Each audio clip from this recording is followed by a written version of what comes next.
بسم اللہ الرحمن الرحیم۔ میرے پیارے مسلمان بھائیوں، آج میں آپ کو گھٹنوں کے درد کے متعلق ایک بہت ہی مجرب ترین نسخہ بتانے لگا ہوں۔ یہ نسخہ استعمال کرنے کے ساتھ آپ کے گھٹنوں کی درد ختم ہو جائے گی۔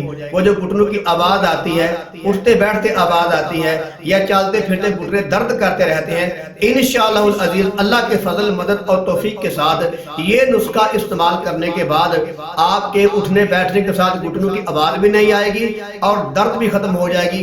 توجہ فرمائیں۔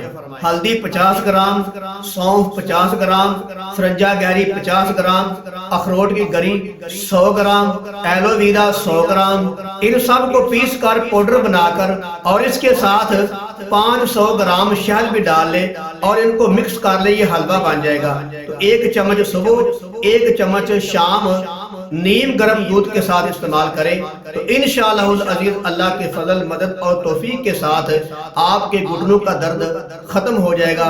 تو میری دلی دعا ہے اللہ تعالیٰ تمام مسلمانوں کو شفائے کاملہ نصیب فرمائے۔